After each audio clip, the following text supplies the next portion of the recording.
मैं तो कह रहा हूं जो ये सिखों वाली बात थी, राहुल गांधी जी उनकी पार्टी बार बार याद दिलाती है कि उनके परिवार में शहादतें हुई हैं। आपकी दादी जी की शहादत किसने हुई थी, किसने माना था, सब जानते हैं। वो पाकिस्तान जो, वो माफ कीजिएगा, पंजाब जो जला, जो कुछ हुआ, राहुल गांधी उसको भूल गए, ऐसा तो नहीं हो सकता।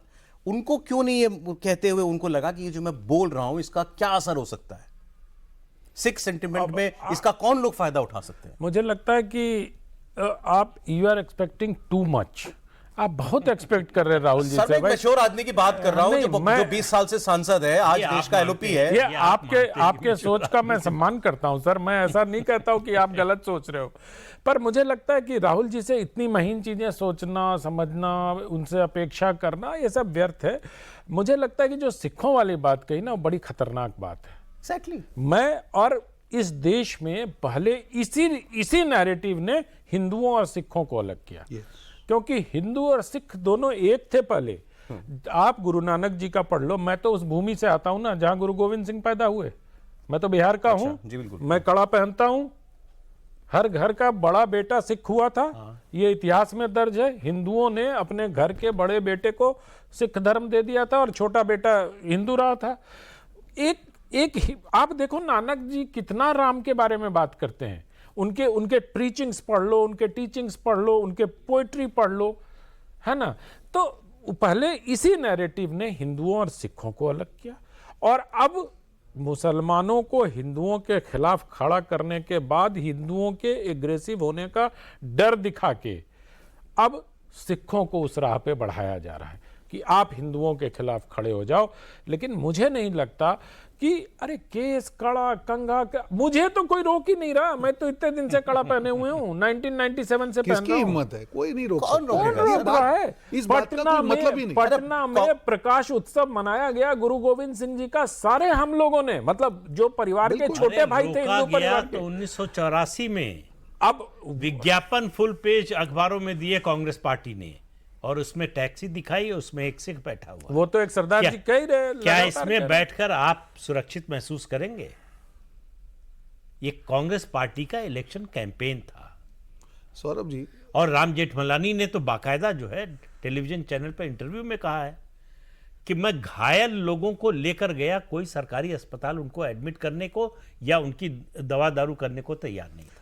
खैर सर, 84 तो सब लोगों ने देखा है, मतलब अपने अपने शहरों में देखा है। ये नहीं कि दिल्ली की बात है, हम तो अपने शहर की बात बता रहे हैं कि वहाँ क्या होता था। लेकिन मैं सिर्फ इतना कहना चाह रहा हूँ कि एक जो लेफ्टिस्ट की बात कह रहे हैं ना, उसको भी लिगेसी के तौर पर ही राहुल जी आगे बढ़ा रहे हैं सर। ये तो मोतीलाल नेहरू के जमाने से लेफ्टिस्ट हैं ये सर। लेफ्ट होना तो कोई गुनाह नहीं है हमारे देश में। ये तो लेफ्ट से कहीं आगे की बातें हैं। मतलब गुनाह की कौन सी पॉलिटिकल स्पेक्ट्रम में इसको डालें? लेफ्ट करता क्या ये बात? कोई लेफ्ट का नेता होगा वो कह रहा है क्या आज कोई ये बात? नहीं, मैं ये कह रहा हूं कि लेफ्ट के सोच की बात है।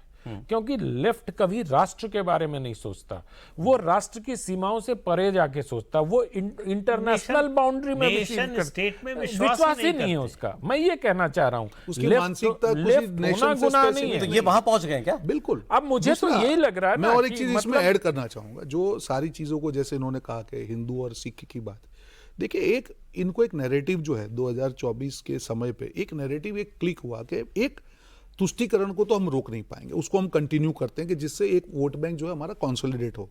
अब फिर भी चुनाव नहीं जीत पाएंगे तो क्या करें? यहाँ पे डिवीजन कैसे करें? जो रिजर्वेशन की बात है, और यही डिवीजन को मैं यहाँ पे जो सिख धर्म की बात की, इसकी जरूरत ही नहीं थी। जब देश में मालूम है कि ऐसी चीज है ही नहीं, उस चीज को बात करके मतलब क्या? वहां पे भी पॉलिटिकल मैसेज है। जो डिवीजन वहां पे आपने हिंदू में डिवाइड कर रहे हो, वो कहीं ना कहीं वो हिंदू सिख डिवीजन की भी एक जो चीज है, तभी ये स्टेटमेंट हो सकता है, बाकी जरूरत नहीं है।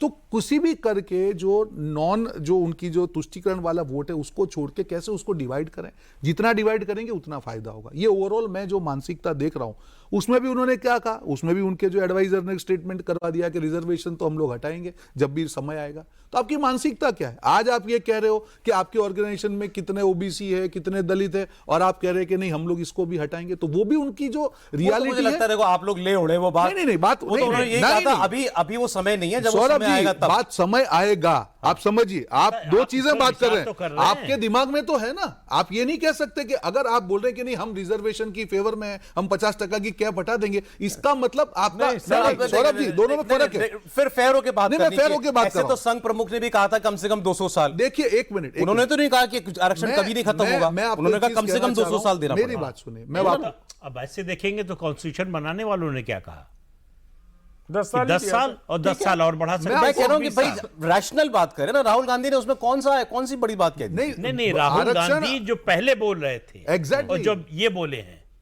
आज की उन डेट में दोनों के ये contradiction कहना, की बात आज हो रही वो मिस इंडिया में भी कहते हैं कि कौन से समाज के हैं, वो कहते हैं कि सरकार में कितने सेक्रेटरी हैं, हर जगह पत्रकारों पूछते से जाते हैं, पूछते रेल हैं। ट्रैक पे गए वहां पे उन्होंने जाके पूछा, पत्रकारों को अगर पूछते हैं, तो अगर उनकी अगर ये सोच है कि एक समय पे ये हटाना है, तो फिर ये सोच टेम्पररी हुई ना।